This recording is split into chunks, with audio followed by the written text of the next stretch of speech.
Welcome to the Business Champion Show, sponsored by KMAReducation.org. Get ready to dive into the vibrant world of local businesses with us. We're here to chat about all things growth, health, and productivity, straight from the owners and the employees themselves. Why should you listen? Because we're spilling the beans on what makes businesses tick in our community. From awesome success stories to practical tips, we've got the inside scoop to help you level up your game.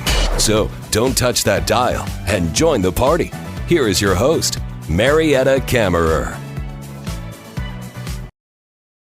Hello and welcome to the Business Champion Show. I'm your host, Marietta Kammerer, and today's topic is the first 5 minutes. Why people decide before you ever speak. Have you ever walked into a restaurant, of course, and within moments you knew whether you wanted to stay or not? Or stepped into a retail store, a doctor's office, or a home care agency and immediately felt either welcomed or uncomfortable? The truth is, customers begin making decisions long before they experience the product or service. They're reading the room, observing people, and asking themselves one simple question. Do I feel comfortable here? Today, we're exploring why the first 5 minutes may be the most important 5 minutes in any business. So let's get started. You tuned in to the Business Champion. I'm your host, Marietta Kammerer. And people are always reading the room. Why do we make decisions so quickly? We instinctively look for comfort, trust, and safety. Okay. What do people notice first? Cleanliness, lighting, smells, organization, and atmosphere. Well, that's true. I immediately tune into what does the place smell like, or what is the atmosphere like. Those are the two key major things. Absolutely. I don't do it consciously, but that's something I key into. How important is eye contact? Well, it tells customers they have been seen and valued. Okay, and I'll get into that. Does a smile matter? Of course. What are some of the questions here? Who put them together? A genuine smile immediately lowers barriers and builds comfort. Now, how important is eye contact? That's the most important thing. I go to my doctor's office, which I'm going to change down the road. A big entrance hall, and then you go to the left, and they're all little cubicles, it's all glassed in, and they're the most unfriendly bunch you have ever seen. And no wonder it gets me excited every time, and my blood pressure is high. Then they tell me in the back, oh, your blood pressure is elevated. Of course my blood pressure is elevated because I hate coming here. I hate everything from the minute I step up to the window and I go through the process. They don't make eye contact. They make nothing. Everything, what I'm asking here, nothing. No eye contact, no smiles. I think they hate themselves.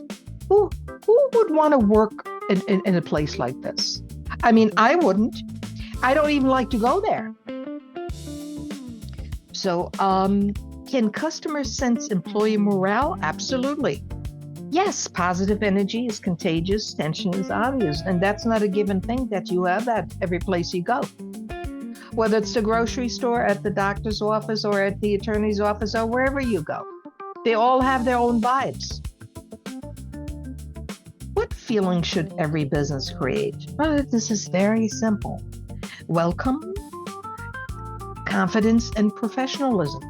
Very, very simple, and that doesn't cost any money. But they all have attitudes, from the bosses down to the employees. They all have attitudes. Now let's do the restaurant test. Why use restaurants as an example? Well, everyone understands how quickly service shapes expectations. So you sit down, it's a welcoming place, you sit down, the waiter or waitress comes over, greets you, makes eye contact, has a nice smile. Here's the card. How are you today? We have great specials. Would you like to hear them?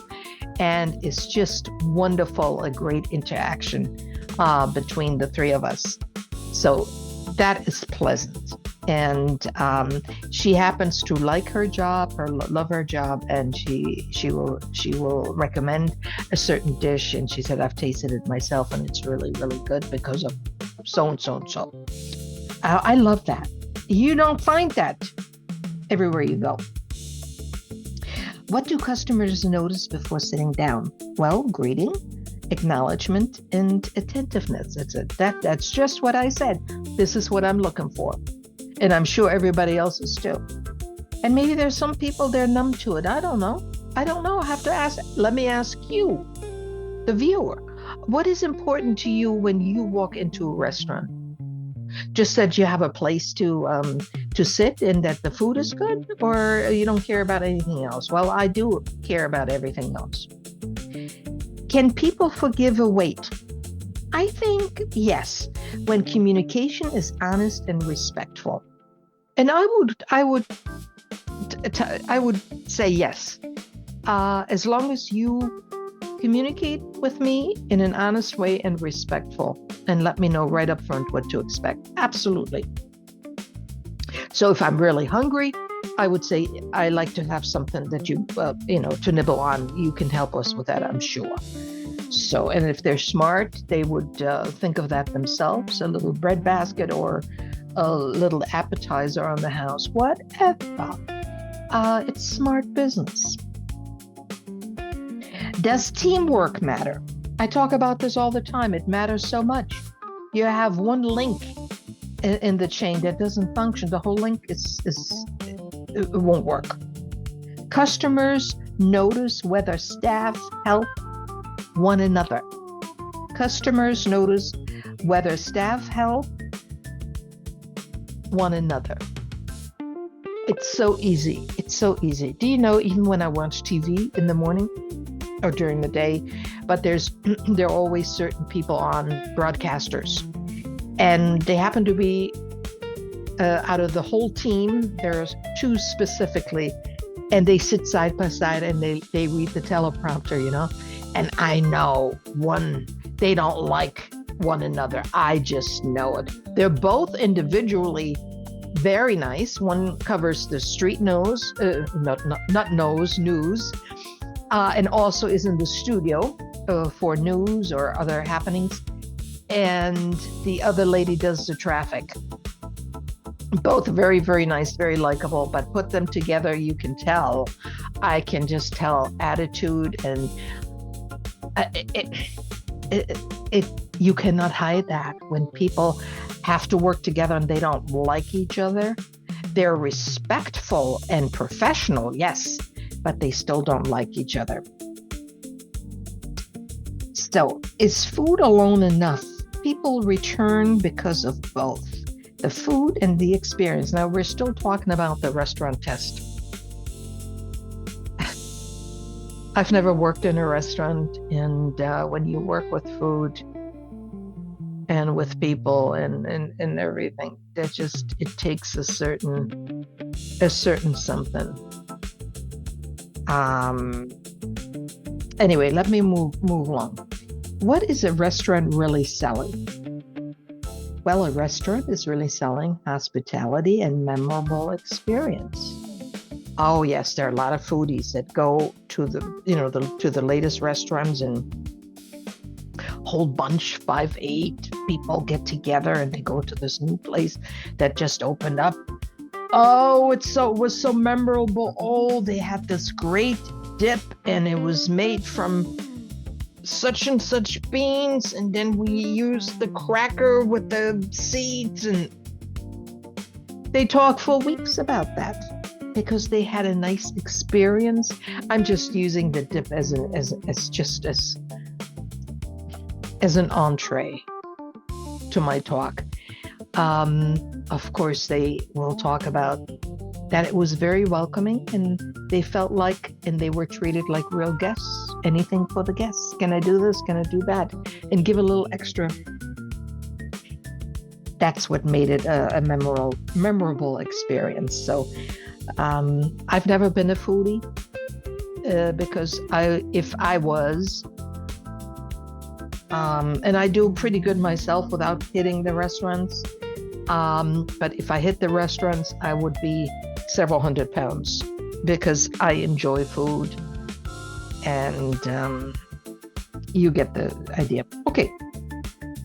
Now, let's move on to, because all of this happens everywhere.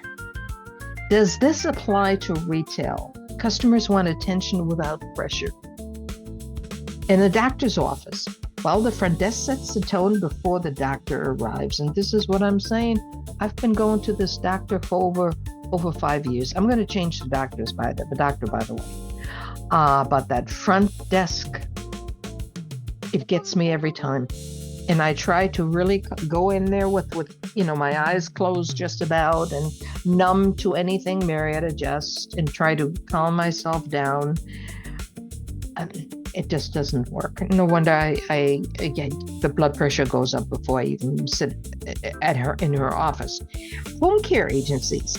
Families need compassion and confidence immediately. That's right. This is just something that it's either there or it's not there. Not down the line. Compassion I need now, and confidence immediately. Yes. You're taking care of my mother, my father, my loved ones. Something like that cannot be installed later on, or maybe they don't have it. So that's something to really watch out for. Can one employee affect a business? Oh, absolutely. One interaction can shape the entire reputation. This is what I'm saying with the link in the chain. You got one dinghy in that link, a defective link, and it kills the whole chain. I couldn't work with that. I really couldn't. That's why I don't work in a chain. I work individually. Because if I mess up, if my work wasn't up to par, I will stand up to it and say, I loused that up. But the chains, the individual links, they hide. I see that in these big companies, these big telephone companies, and all these big companies where you need to spend almost a day on the phone to get something, to get to the right party. And then they don't speak English. They don't understand what you need to do. Oh my God.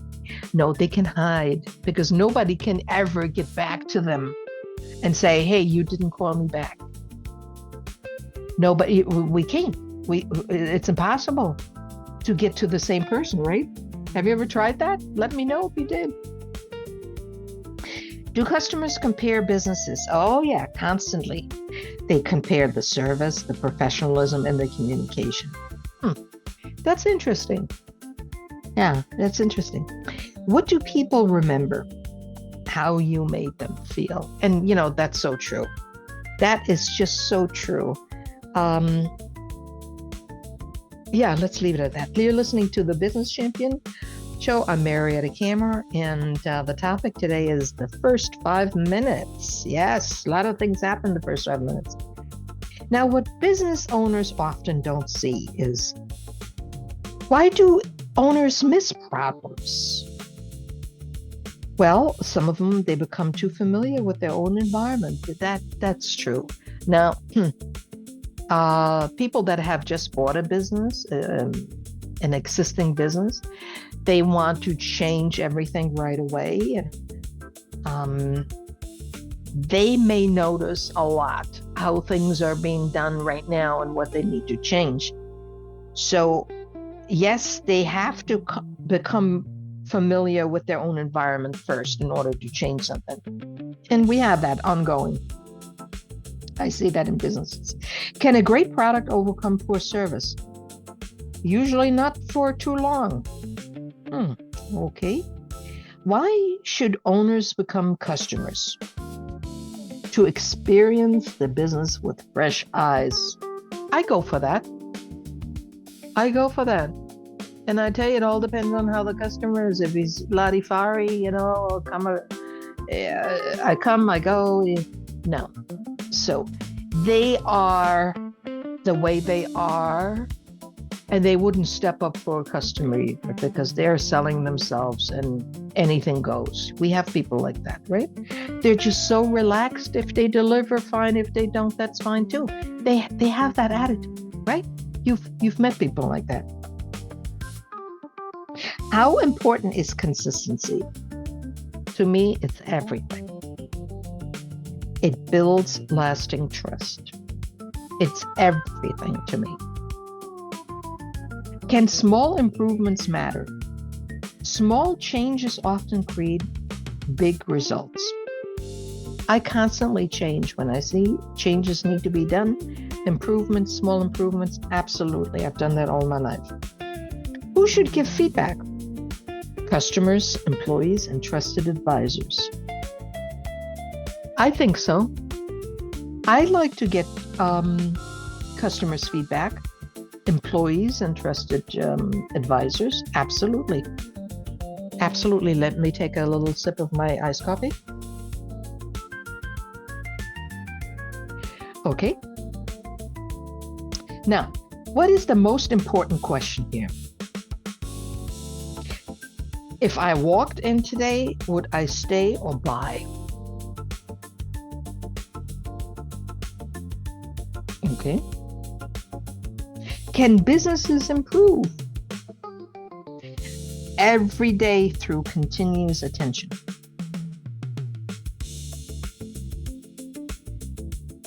I like to go back to what's the most important question. If I walked in today, would I stay or buy? We're talking about a store. I remember almost 4 months ago, I went to a furniture store to specifically look for a mattress. And I remember for 3.5 months, I've been very, very ill, meaning with chronic pain, and I could hardly move.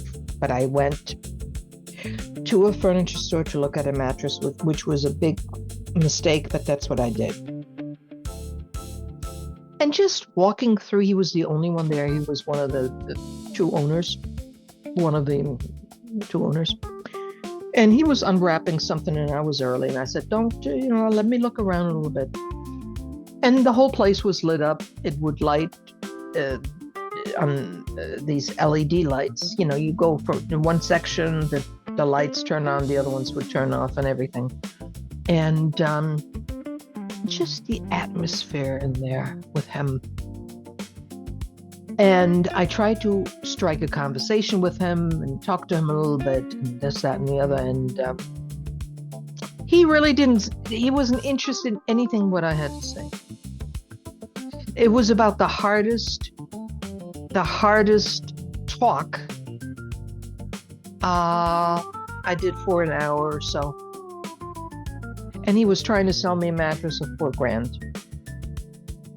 I don't like when they're very, you have to pull words out of their mouth. It's like extracting teeth. That's not good. And I said, well, you're here now, you can walk out. I never bought from him. I got a mattress. I got a very fine mattress. But it was never buy a mattress when your body is still, and I hadn't even started a therapy yet. We were just finding out what the heck was wrong. Never buy a mattress while you're still healing. And but at least that was the start of fact finding what is right for me to buy a mattress. The bottom line I want to say to you, I didn't want to say. When you have to pull information out of them, and we've been in business for over 100 years. Well, you haven't been alive for 100 years.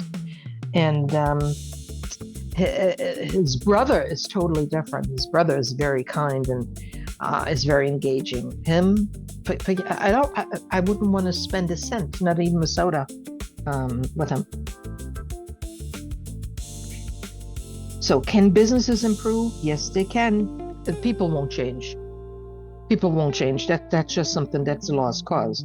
What's more important than advertising? Delivering on the promise. Look, I just said I changed phone companies too. The guy that took my order at the new phone company, he said, I'll waive both fees. They only credited me for one. Over a week went by. I called them back and I said, look, You told me to call, you would call me back. I would get, you know, he took care of it. He said, I'm sorry, this is blah, blah. Good thing I did. Because if our word is not good, if we can't rely on what people tell us, what's the sense in all of this? So he made good on it today. He credited it to the account, you know. And my new order today, with the second phone, he said, I credited the activation fee. I said, thank you very much. What creates a loyal customer? Trust, kindness, and consistency. That's great. What do successful businesses understand? Every interaction matters. And you know, when somebody says we've been in business for over 100 years, do you think that this guy, where I have to extract words, one word at a time, like teeth, do you think he thinks that every interaction matters? No. It's his joint, it's his place, that's probably his attitude. Look, I'm busy, I have to open up this box, I have to do this, I have to do that, I have to get rid of the paper and the box and whatever. And so what is it that you want? You want to buy a mattress? Okay, well, don't waste my time, lady.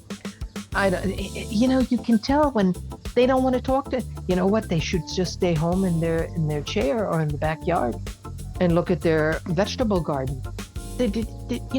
I don't want people like that around me. That hurts me. It hurts me. We don't have to have real deep conversation, but a conversation back and forth. That's important. What should viewers remember? The first 5 minutes often determines everything that follows.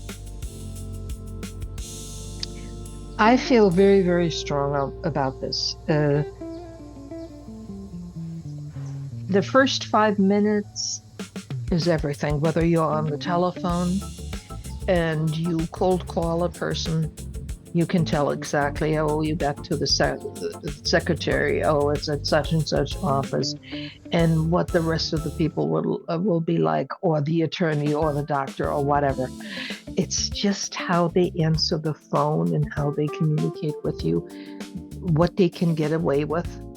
And they're really under the wing of the owners of the company, under the management. That's what I'm trying to tell you. And that's why they talk the way they talk to you. And it's not always in a polite manner. 5 minutes means everything.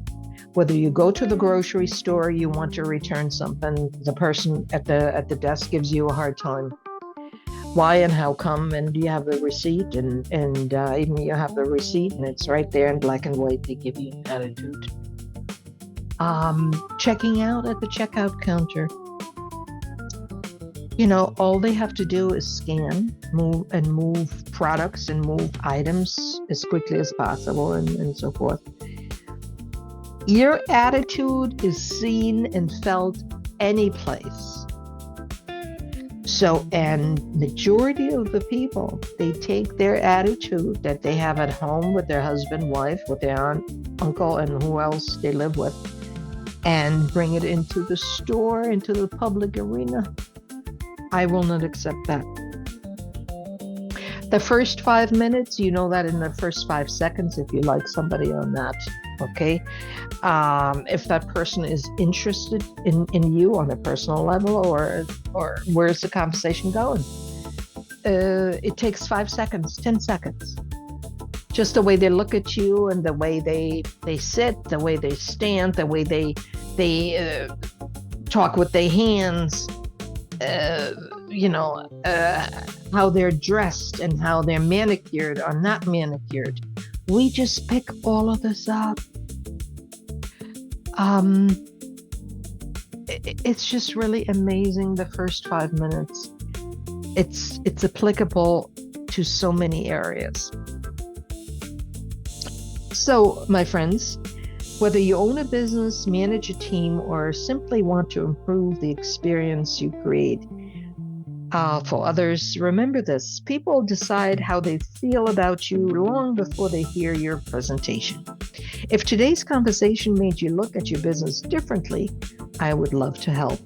For more than 4 decades, I've worked with business owners and professional people, and I can't wait to create more of these little 30-minute shows. So I'd be happy to hear from you, and let me hear your customer experience from your perspective.